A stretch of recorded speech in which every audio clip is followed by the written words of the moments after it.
1. Kembalinya anak yang dicampakkan. Batara, Kota Segara, Penjara Pawana. Penjara ini menampung para penjahat yang paling ditakuti di dunia. Dampak yang ditimbulkan apabila salah satu dari mereka kabur setara dengan gempa bumi. Di antara mereka, ada Grandmaster yang kuat, orang terkaya di negara ini, dewa perang yang bejat, peretas andal, tabib ilahi pembunuh, master surgawi penyembah hantu, dan kultivator yang gagal menghadapi ujian. Hari ini, penjara yang biasanya riuh dan ramai, kini menjadi sunyi.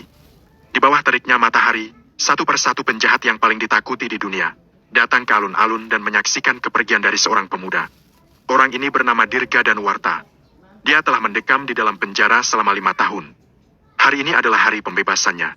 Dia juga akan menjadi orang pertama yang dibebaskan dari penjara sejak berdirinya penjara ini. Dirga, keterampilan medis yang kuajarkan padamu cuma bisa digunakan untuk membunuh orang, bukan untuk menyelamatkan mereka. Ingat, kan? Dirga, tolong jaga putriku di luar penjara. Kamu bisa menikahinya sebagai istrimu. Belati yang kuberikan padamu harus berlumuran darah setiap harinya. Simpan baik-baik untukku. Saat aku berhasil kabur dari penjara, aku akan mengambil kembali belati itu dari kamu. Setelah kamu keluar, jangan bilang kamu mengenal kami kalau kamu tidak terlibat dalam tindakan kejahatan yang besar. Kami tidak ingin waktu kami selama 5 tahun ini terbuang percuma hanya untuk membina seorang pecundang sepertimu. Semua tahanan berpesan untuk yang terakhir kali pada Dirga. Mereka memastikan pemuda itu menimbulkan kekacauan sehingga pelatihan yang diberikan mereka tidak akan sia-sia. Sudahlah, cepat biarkan berandal itu pergi. Nonton ini bikin jengkel banget. Tiba-tiba, ada seorang pria tua yang acak-acakan duduk di sudut alun-alun dengan memegang kendi anggur. Dia menengadah dan menyesap anggur sambil berkata dengan nada dingin. Dirga, begitu kamu keluar dari penjara ini, kita tidak ada hubungannya lagi mulai sekarang. Entah kamu berbuat baik atau jahat, itu urusanmu sendiri. Tapi, ada satu hal. Kalau kamu tertangkap lagi, kami akan menghabisimu. Begitu pria tua itu angkat bicara, semua tahanan di sekitarnya bungkam. Hanya Dirga yang tersenyum. Dia berkata kepada pria tua itu, "Jangan khawatir, Tuan Patra, aku tidak akan kembali lagi." Pria tua itu duduk bersandar di dinding, minum sendirian, dan tidak berkata apa-apa lagi. Bagi orang-orang yang dijatuhi hukuman penjara seumur hidup, balasan terbaik buat mereka adalah jika Dirga tidak kembali lagi ke tempat ini. Kemudian, Dirga kembali mendekati kerumunan lainnya. Dia mundur selangkah dan membungkuk dalam-dalam. "Para guru sekalian, selamat tinggal." Begitu ucapan ini dilontarkan, suasana menjadi hening saat itu juga. Bahkan Tuan Patra, yang duduk di sudut pun tidak bisa menahan tangannya yang agak gemetaran dan anggur itu pun tumpah ke lantai. Semua orang memandang Dirga seakan-akan tidak percaya, karena ini adalah kali pertama dia menyapa mereka sebagai guru dalam 5 tahun terakhir ini. Dalam menghadapi para penjahat yang kejam ini, Dirga sudah pernah merasa takut, benci, dan bahkan sudah pernah mencoba memberikan perlawanan. Namun, dia tidak pernah menyapa mereka sebagai guru. Namun, sekarang hanya ada rasa syukur di dalam hati Dirga. Bagaimanapun, merekalah yang telah memberinya kesempatan untuk terlahir kembali. Tanpa pertolongan dari mereka, dia mungkin sudah mati secara tragis di penjara dalam 5 tahun terakhir, seperti yang diharapkan oleh ibu tirinya. Dirga pada dasarnya adalah pria yang bersahabat dan setia kawan. Ketika dia pergi, dia mengakui ke 108 orang yang hadir sebagai gurunya. "Aku pergi dulu." Dirga melambaikan tangannya, membawa barang-barang bawaannya yang sederhana, dan meninggalkan penjara tanpa menoleh ke belakang. Pria tua itu memandang punggung Dirga yang pergi dan menyesap anggur lagi. Dia melihat ke langit dan tersenyum. Pergi dan jadilah angin. Pergi dan jadilah angin yang sebenarnya. Kalau kamu pergi dari sini, kamu akan bebas melakukan apa saja yang kamu mau. Tidak ada yang bisa mengekangmu lagi. Kamu sendiri yang akan memutuskan masa depanmu sendiri. Di luar penjara, sebuah mobil bisnis berwarna hitam diparkir. Setelah melihat Dirga berjalan keluar, pintu mobil terbuka. 6 atau 7 pria berjas turun satu persatu. "Tuan Dirga, kami diminta oleh Nyonya untuk menjemputmu." Para pria itu membungkuk kepada Dirga satu persatu, membuka pintu mobil belakang, dan membuat gestur silakan. "Tuan Dirga." Dirga bergumam dan mengulangi cara mereka memanggil dirinya. Sudah lama sekali tidak ada orang yang memanggil dirinya seperti itu. Sebelumnya, Dirga adalah tuan muda tertua dari keluarga Danuwarta dan hidup bergelimpangan harta. Namun, kehidupan di kalangan orang kaya itu sangat kejam. Sedari kecil dia sudah kehilangan sosok seorang ibu yang melindungi dirinya. Dia hidup bersama ayahnya yang telah memutuskan untuk membangun keluarga baru dengan menikah kembali. Sosoknya sebagai putra tertua bisa dikatakan sudah terabaikan. Setelah beranjak dewasa, Dia terpaksa terlibat dalam perselisihan siapa yang akan menjadi pewaris di keluarganya. Pada akhirnya, Dirga dimasukkan ke dalam penjara atas tuduhan palsu dari ibu tirinya dan dibiarkan berjuang demi hidupnya sendiri. 5 tahun sudah cukup bagi seorang pemuda yang tidak berguna itu untuk mati sengsara sebanyak ratusan kali di dalam penjara. Pada awalnya, Dirga sudah pasrah dengan nasibnya. Dia bahkan mencoba bunuh diri pada malam pertama dia mendekam di penjara karena tidak mau dipermalukan. Namun, tidak ada jalan keluar. Para penjahat di penjara yang ditakuti di dunia malah tidak mengganggu Dirga. Sebaliknya, setelah berdiskusi, mereka pun memutuskan untuk mengajari Dirga semua hal yang telah mereka kuasai sepanjang hidup mereka. Itu bukan karena mereka punya hati nurani, tetapi karena mereka mendekam di dalam penjara ini dan sulit bagi mereka untuk bebas lagi. Mereka tidak mau keterampilan yang mereka kuasai terbuang begitu saja. Awalnya, mereka ingin mencari sipir penjara untuk menjadi penerus mereka, tapi sipir yang ada di penjara ini dipindahkan setiap 6 bulan. Lagi pula, tekanan bekerja di sini terlalu besar dan mobilitasnya lebih tinggi. Kebetulan, pada saat ini, Dirga masuk penjara. Di mata para tahanan ini, Dirga seperti selembar kertas kosong. Dirga juga langsung ditahan selama 5 tahun. Kebetulan sekali, mereka bisa melakukan perubahan yang besar pada diri Dirga dan menciptakan Dirga yang lebih hebat lagi daripada sebelumnya. Keterampilan medis, ilmu bela diri, 1000 keterampilan, jurus misterius, peperangan, ekonomi, perang. Sejak saat itu, Dirga yang seharusnya berkuliah, menerima pelatihan khusus yang tidak manusiawi oleh para tahanan di penjara. Dalam 5 tahun, Dirga benar-benar berubah. Dia bukan lagi pemuda riang di masa lalu, tetapi seorang pewaris terkejam binaan dari banyak tahanan yang keji. Tuan Dirga, silakan masuk ke mobil. Suara pria di depannya itu menyela pikiran sejenak Dirga. Baik. Dirga mengangkat barang bawaannya dan baru saja hendak masuk ke dalam mobil. Wush! Tiba-tiba, terdengar suara yang memekakan telinga. Terbang ke arahnya. Dirga tanpa sadar melambaikan tangannya untuk menangkap benda itu. Sebuah kerikil seukuran telapak tangan tertangkap di tangannya. Siapa? Para pria yang diminta untuk menjemput Dirga juga mendadak gugup.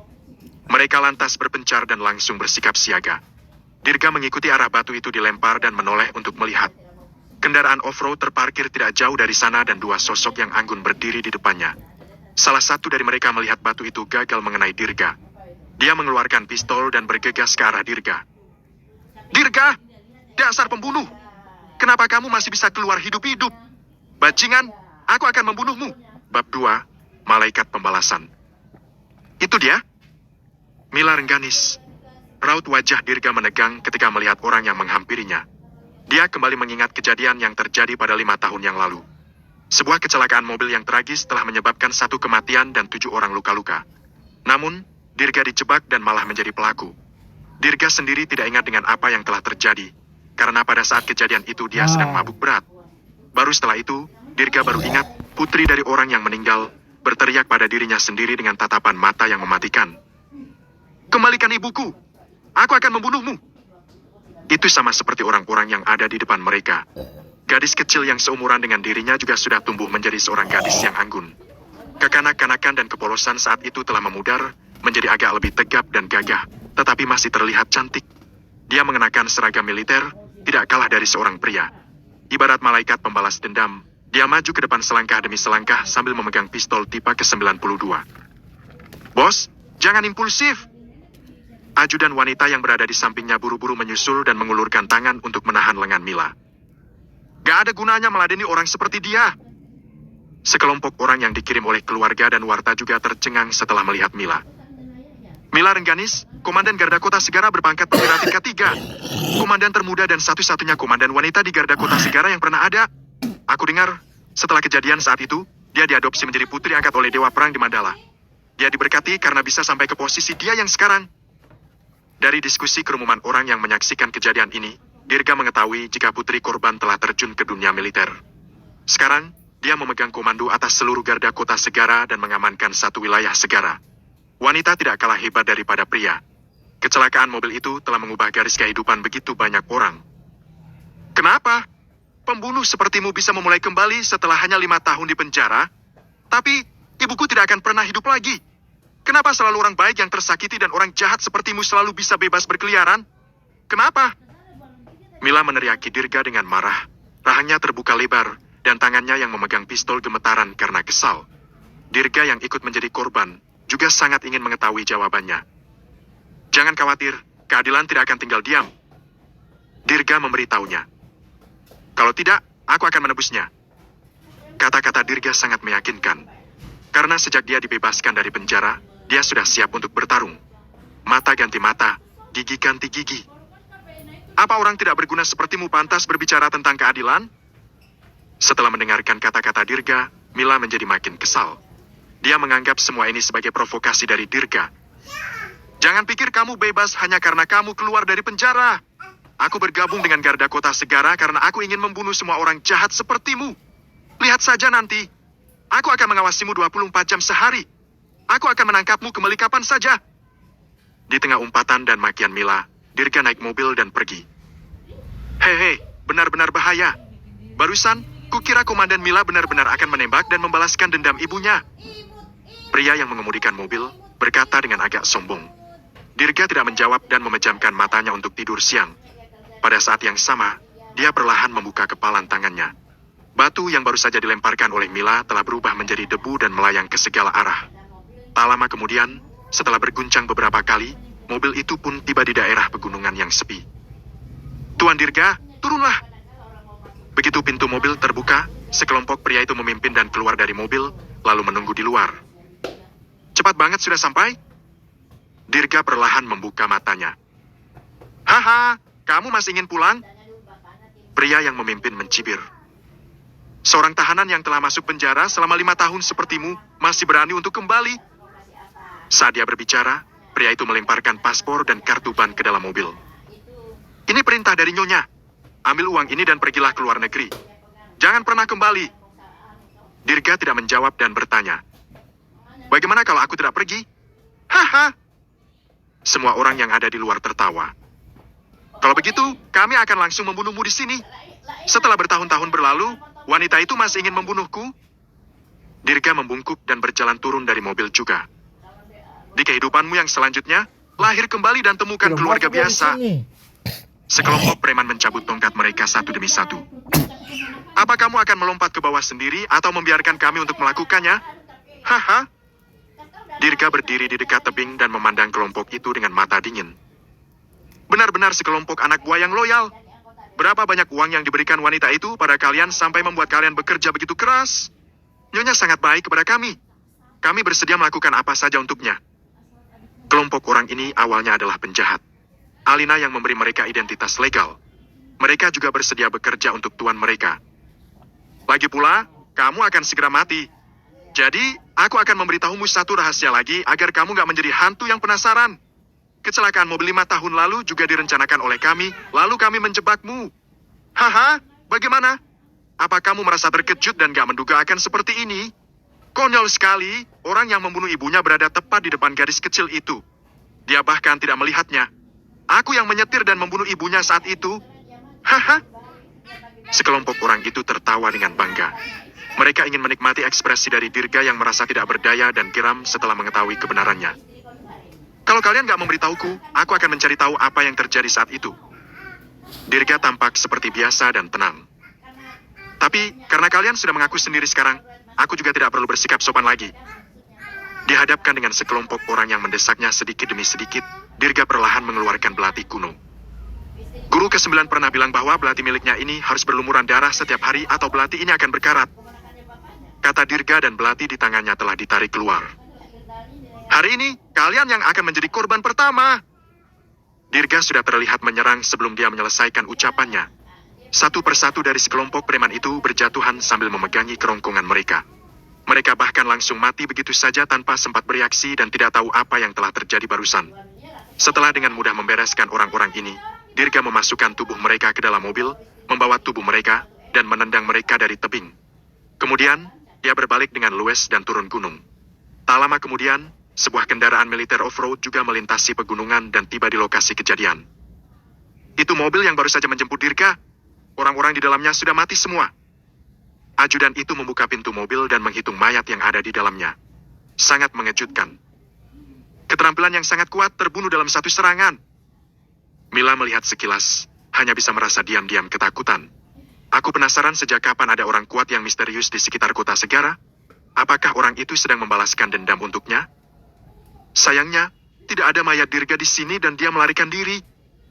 Ajudan itu menganggap bahwa semua orang ini mati untuk melindungi Dirga sehingga Dirga bisa berkesempatan untuk melarikan diri. Bagus, dia tidak ada di sini. Mila mendengus ringan. Aku bersumpah akan membalaskan dendam ibuku. Aku ingin mencabut nyawa orang itu dengan tanganku sendiri. Melihat kemarahan sang komandan yang terpancing lagi, ajudan itu buru-buru mengubah topik dan berkata sambil tersenyum. Tampaknya, masyarakat yang menjunjung tinggi nilai keadilan juga sudah mulai bertindak. Aku percaya tidak akan butuh waktu lama lagi. Tidak peduli apakah dia akan terbunuh di dalam masyarakat atau pihak kita yang akan membawanya ke pengadilan dan kita dapat menjatuhkan sanksi yang adil pada Dirga. 1 bulan. Mila berkata sambil menggertakkan gigi. Aku pasti akan membawanya kembali ke penjara. Bab 3, Titah Raja Naga. Hachi. Dirga mendadak bersin.